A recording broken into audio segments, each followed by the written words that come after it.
Section formula, ठीक है। किसका सेक्शन? लाइन का। लाइन कैसी लाइन? इनफाइनाइट लेंथ की? ना ना ना ना ना ना, ये लाइन सेगमेंट है, ये लाइन सेगमेंट है, रिमेंबर इट, है ना। फर्स्ट ऑफ ऑल तो लाइन सेगमेंट की अगर हम लोग बात करेंगे ना, तो ये लाइन सेगमेंट में हम लोग सबसे पहले सीखेंगे इंटरनल डिवीजन।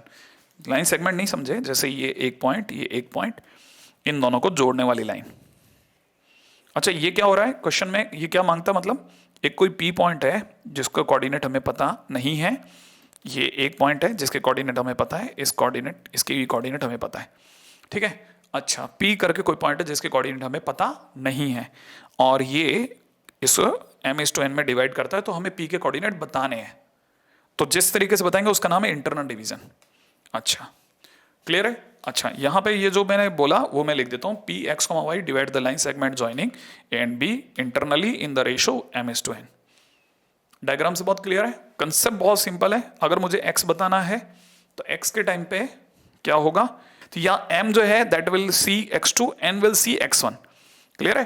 तो अगर देखा जाए तो यहां अगर मैं इसकी बात करूंगा तो m मल्टीप्लाइड बाई क्या होगा, m multiplied by x2, n multiplied by x1 होगा, और जो x बनेगा वो divide by sum of ratios, माने m प्लस n करते ही बन जाएगा। सिमिलरली y की अगर हम लोग बात करेंगे तो y is also equivalent to m multiplied by y2, n multiplied by y1 divide by m plus n। Very simple, ठीक है। हाँ, अब ये जो आसान सा फार्मूला दिखने में है ना, इसका खेल समझना। रेडी? हाँ, बहुत ध्यान से समझना। ये जो चीज है ना, हालांकि मैं आपका समय लूंगा इस जगह पे, 1 मिनट लूंगा, तकरीबन 60 सेकंड तो लेके रहूंगा, ठीक है। अगर हम लोग जैसे अपनी तरफ से एक्सेस बना लें, लेट्स से जैसे मैंने ये एक्सेस बना ली, ठीक है। मेरे को जो चीज समझानी है ना, वो लिखने की कम और समझने की बहुत ज्यादा है, ठीक है। सपोज ये हमारे लिए 2 पॉइंट है, ठीक है, ये 2 पॉइंट है, इसका नाम है A, इसका नाम है B, इसके कोऑर्डिनेट है x1 y1, इसका नाम कोऑर्डिनेट है x2 y2, ठीक है। बीच में कहीं कोई एक पॉइंट P है जिसके कोऑर्डिनेट x, y है। मुझे जो चीज पूछनी है वो ये पूछना है पहला, कि आप ये बात समझते हैं कि अगर मैं इसे परपेंडिकुलर ड्रॉप करूं तो ये जो गैप होगा, ये वाला जो पॉइंट होगा वो x, 0 होगा, और ये जो गैप होगा इसका नाम, इस पॉइंट के कोऑर्डिनेट x1, 0 होंगे, और ये जो दोनों के बीच की दूरी होगी ये x माइनस x1 होगी। सही है? अच्छा, अगर मैं थोड़ा और आगे बढ़ जाऊं और मैं अगर बाय द वे यहां से भी परपेंडिकुलर ड्रॉप करूं, तो जहां पे परपेंडिकुलर गिरेगा एक्स एक्सिस पे जाके, उस पॉइंट के कोऑर्डिनेट x2, 0 होंगे होंगे। अच्छा, ये जो दूरी होगी, ये अब ध्यान से देखो, ये दूरी x2 है और ये दूरी x है। तो मैं अगर बड़ी दूरी में से छोटी दूरी घटा दूं तो मेरे पास में ये वाली डिस्टेंस रह जाएगी, उसकी दूरी होगी x2 माइनस x। ये इंपॉर्टेंट है, अगर आप ये समझ रहे हो तो मतलब फिर आपका दिमाग बढ़िया काम करता है। दोबारा बताता हूं, आप मेरी बात समझें। मैं आपको ये समझाना चाह रहा था कि ये जैसे x एक्सिस y एक्सिस है ना, मैं अगर जैसे ये पॉइंट लेके बैठ रहा हूं, इस पॉइंट के कोऑर्डिनेट है x2, y2, सही है, और ये P पॉइंट है, इसके कोऑर्डिनेट है x, y, ठीक है। मैं यहां से एक परपेंडिकुलर ड्रॉप करता हूं, यहां से एक परपेंडिकुलर ड्रॉप करता हूं। मैं ये कह रहा था कि ये जो दूरी है, ये जो पॉइंट है, इसके कोऑर्डिनेट है x2, 0। अब आया समझ में? इस पॉइंट के कोऑर्डिनेट है x, 0, ठीक है। जहां प्रोजेक्शन गिरता है x एक्सिस पे, वहां y कोऑर्डिनेट 0 हो जाता है, बाकी सेम रहता है, ठीक है। अच्छा, ये जो गैप है ये x है, ये जो गैप है ये x है।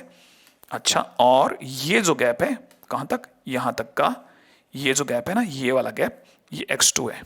तो ये जो बीच का गैप हुआ, ये जो बीच का गैप हुआ, ये कितना हुआ? ये गैप हो गया x2 माइनस x। अब आया या नहीं आया? है ना? अच्छा, अगर आपको मेरी ये वाली बात समझ में आ गई तो मैं, है ना, इसको मैं हटा देता हूं। मैं जो इसका भरना नहीं है, मैं सिर्फ आपसे मिला के खेलना चाहता हूं, आपको सिखाना चाहता हूं, ठीक है। अब आप मेरी बात समझ सकते हैं शायद। मैं अब आपको पेन का कलर बना करके फटाफट से लेके चल सकता हूं इसके आगे, अगर आप समझ गए तो। ये और ये, ठीक है। मैं इसके नीचे लिख देता हूं कि मैंने आपको ये बता रखा है कि ये x माइनस x1 है और ये गैप x2 माइनस x है, ठीक है। अच्छा, अब सिमिलरली अब मुझे यहां पर मेहनत नहीं करनी पड़ेगी।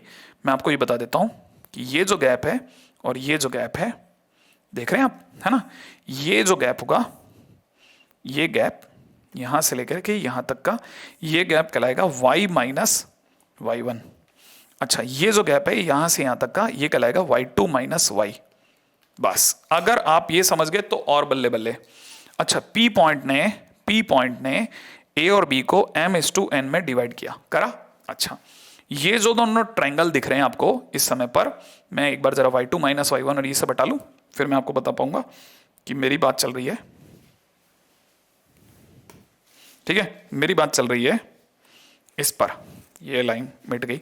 ठीक है, बड़ा ध्यान से, बहुत जल्दी से इस बात को समझना है। ठीक है, हाँ, बड़े ध्यान से समझना। ये जो लाइन है, मैं आपको ये समझाना चाह रहा था कि ये m/n है, और ये ट्रायंगल ये जो छोटे छोटे दो ट्रायंगल दिख रहे हैं ना, ये दोनों ट्रायंगल सिमिलर ट्रायंगल है। अब आप इस तरह के शब्दों से दोस्ती करो, सिमिलर ट्रायंगल है। सिमिलर ट्रायंगल में क्या होता है, perpendicular upon perpendicular is equal to base upon base is equal to hypotenuse upon hypotenuse होता है।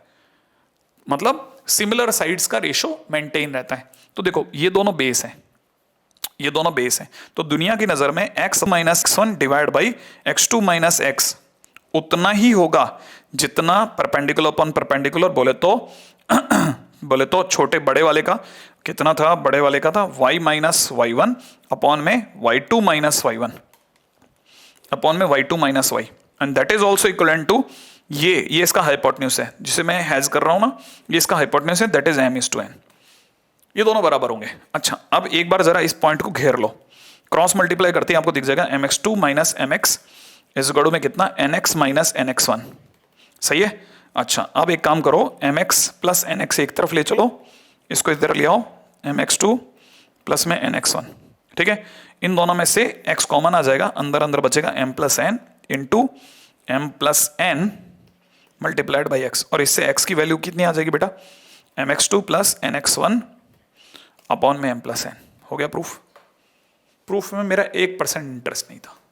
What I need to do that was, मेरा जो सोल इंटरेस्ट चल रहा है वो आपको डेवलप करने में चल रहा है। आपका मैथमेटिक्स डेवलप होना चाहिए। आप जिंदगी में फर्स्ट टाइम सुने होंगे कई जने कि यार ये कोई सिमिलर ट्रायंगल भी कुछ काम की चीज है। आप में से कई लोगों को फर्स्ट टाइम सुनने में आना चाहिए। ये ऐसा नहीं होना चाहिए कि क्वेश्चन के दौरान आपको लगे ये तो डिफिकल्ट क्वेश्चन है, नहीं, उसके लिए मेरी मेहनत होनी चाहिए। मैं आपके साथ जुड़ करके मेहनत करना चाह रहा हूं।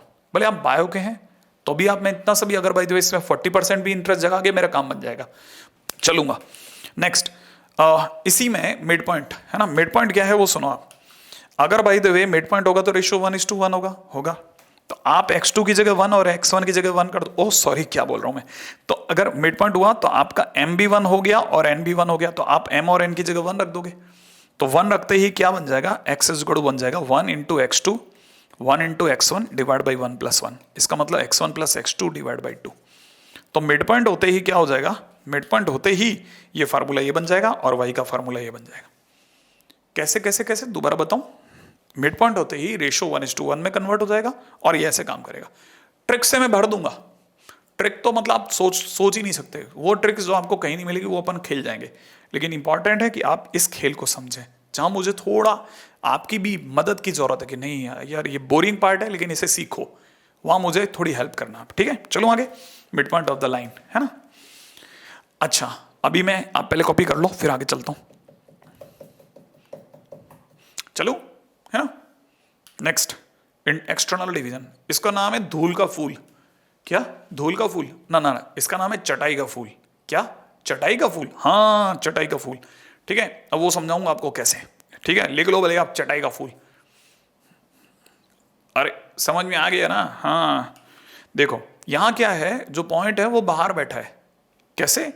ऐसे, जैसे ये ए और बी है ना, अपना पॉइंट बाहर बैठा है, बाहर देखो, बाहर दिखा आपको। हाँ ऐसे, ये पी अब की बार बीच में नहीं बैठ के बाहर बैठेगा। अब यहां आकर के कईयों का दिमाग खराब हो जाता है। कईयों को ये समझ में नहीं आता, सर बाकी तो सब ठीक है, फार्मूला भी है, काम भी कर रहा है, लेकिन हमारे को सर ये समझा दो कि सर बाहर बैठ के कैसे डिवाइड कर सकता है। सर इंटरनली तो कोई भी डिवाइड कर देख लेता, सर ये चीज समझ में नहीं आती। मैंने कहा बस ये तेने कह करके दिल जीत लिया मेरा। वैसे तो तेने ये कह करके मेरा दिल भी दुखा दिया। अरे लोग बाहर बैठ के तो डिवाइड करते हैं, समझा।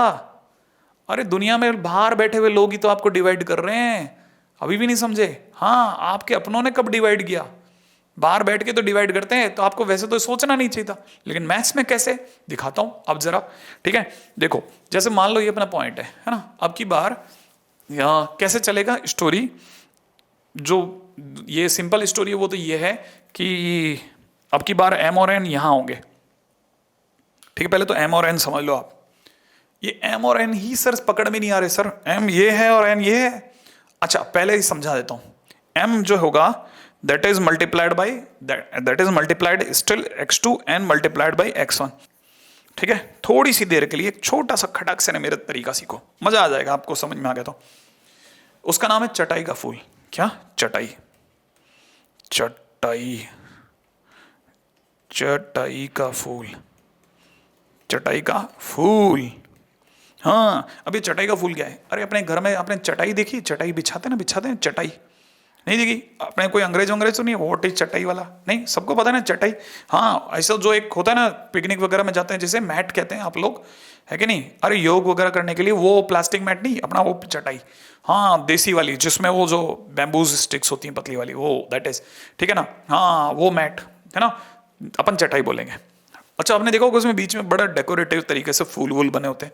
तो कई बार क्या होता है ना, जब मम्मी और पिकनिक में जाते हैं हमारे को लेकर के, तो अपने को कहते हैं ना कि चलो ये बिछा दो, क्योंकि आप अपने इसी लायक समझते हैं कि चलो ये बिछा देगा। तो अगर अपन बिछाते हैं तो क्या होता है, जैसे अपन ये फैला के बिछाते हैं ना तो पूरी नहीं बिछती, दूसरी साइड से हल्की सी अंदर दबी रह जाती है। अरे अंदर की तरफ दबी रह जाती है कि नहीं? तो अगर ये ध्यान से देखा जाए तो ये भी एक चटाई है। देखो ये ऐसे दबी रह गई, मुड़ी रह गई, दिख गई? ऐसे मुड़ी रह गई अंदर की तरफ। तो आप में से सभी को दिख गया होगा ये मुड़ी रह गई। अब देखो अगर भाई यूं बिछाते तो मुड़ी रह जाती है, तो अपन क्या करते हैं? फाड़ के थोड़ी फेंक देते हैं। अपन क्या करते हैं? ऐसे बिछाते हैं, जितनी बिछ की दूसरी साइड जाते हैं और हाथ से खींच के बाहर कर देते हैं। तो अब क्या है, ये जो मुड़ गया इस हिस्से को, ये जो हिस्सा आपने देखा, ये वाला हिस्सा, ये वाला हिस्सा, ये वाला हिस्सा मुड़ गया। अपन क्या करेंगे? इसे बाहर की तरफ निकाल देते हैं। हाँ, क्योंकि अपन भी वहां पे भी तो ऐसे करते हैं, जहां से जैसे ये फूल की साइड से मुड़ गई तो उसको खोल देते हैं, पूरा फूल दिखने लग जाता है। तो अपन ने भी यहां क्या किया, हमने भी यहां यही चमत्कार किया, हमने पूरा खोल दिया। अब जब हम इसे पूरा खोलेंगे ना, ठीक है, अपने स्केल से दिखा देते हैं ना अपन तो, ठीक है, थोड़ी छोटी छोटी चटाई से भी काम चल जाएगा ना आपका। देखो जरा, ऐसे हुआ, ये ए यहां था, अच्छा पी जो है वो यहां रह गया x, y, और जो बी है ना, बी वाला पॉइंट, ये बाहर चला गया। भाई इसे बाहर की तरफ कर दिया, तो जैसे ही बी को बाहर की तरफ करेंगे तो ये कहीं बी यहां आ गया। अच्छा, बी खोला बाहर आ गया, लेकिन जैसे ही खोला, पहले बी यहां तक था, पहले बी यहां था, आपने इसे खोला बाहर की तरफ फेंक दिया। अच्छा, जब बी बाहर की तरफ फेंका तो बी की वजह से क्या हो रहा था, ये रेशो एन था, एन एन नोज वाला एन, ठीक है। तो ये एन जो था, क्योंकि आपने इसे बाहर करा तो ये बाहर की तरफ चला गया। अब ये क्योंकि बाहर की तरफ चला गया, इसलिए लोगों ने इसे प्यार से माइनस एन कह दिया, है कि नहीं? अच्छा, आपका जो इसके बीच का ए का और पी के बीच का जो रेशियो था वो एम था, तो ये तो अभी भी एम है, ठीक है। और बी आपका उठ करके कहां चला गया? बी आपका उठ करके बाहर चला गया है, क्लियर है? बी आपका उठ करके बाहर चला गया, क्लियर? ओके। अब मेरा, ओहो बहुत परेशान करते हैं ये, टच करते ही भाग लेते हैं, नहीं, हाँ पिदा के रखा हुआ है। ओके, तो अब ये फिलहाल बी बाहर की तरफ चला गया तो माइनस एन हो गया। अब ध्यान से देखो, जो बाहर बैठा हुआ पी था ना, वो अब कहां आ गया? बीच में आ गया। तो ये एक तरह का इंटरनल डिवीजन हो गया। इंटरनल डिवीजन होते हमारा कंसेप्ट काम कर गया। अब ये जो पॉइंट था उसका नाम था x1 y1, इसके कोऑर्डिनेट के नाम थे x2 y2, क्लियर है? अच्छा, और इसके कोऑर्डिनेट थे x, y, क्या कहते हो आप? अच्छा, इसके कोऑर्डिनेट थे x1 y1। अब क्या होगा? m मल्टीप्लाइड बाई x2 कर दूं, ठीक है ना? अच्छा, similarly m multiplied by x2 ऐसे दिखा देते हैं, m multiplied by x2 minus n multiplied by x1। तो यहां हो जाएगा minus n multiplied by x1 divide by नीचे m प्लस माइनस n, और ये हमारा x बन जाएगा। तो x इक्वल टू कितना बन गया? mx2 माइनस में nx1 अपॉन में m माइनस n। क्या आपको बात समझ में आई? और ये बहुत प्यारा कंसेप्ट है। जैसे ही आप इसे पलटेंगे बाहर की तरफ, माइनस एन लग जाएगा और खटखट आपका काम बन जाएगा। चीजों को याद रखने का इससे बेहतरीन तरीका कोई नहीं है। क्या आप ये बात समझ गए, है कि नहीं? हालांकि इसका प्रूफ भी सिमिलर ट्रायंगल है, लेकिन मैं नहीं बताऊंगा, ठीक है। चलो आगे। तो आप में से जिनको यहां तक कुछ भी समझ में नहीं आया हो, वो मैं एक बार दोबारा हो सकेगा तो बता दूंगा, ठीक है। मैं आपको ये बता दूं कि ये मेरे को डायग्राम हटाना है, मैंने हटा लिया, राइट है। और मैं आपको बता दूं, हमारे लिए जो पॉइंट थे वो कुछ ऐसे थे, एक एक्स कोऑर्डिनेट और वाई कोऑर्डिनेट निकालने के फार्मूले थे, mx2 माइनस nx1 अपॉन में m माइनस n और my2 minus ny1 upon m minus n। अच्छा, दूसरी बात, कैसे पता चलेगा सर इंटरनली डिवाइड हो रहा है कि एक्सटर्नली डिवाइड हो रहा है? वैसे तो क्वेश्चन वाला लिख के देगा, फिर भी एक्सटर्नल डिवीजन नॉर्मली नेगेटिव होता है, माने माइनस में गिवन होता है, तो हम देखते ही समझ जाते हैं कि वो अपने आप में एक्सटर्नल डिवीजन है। ठीक है।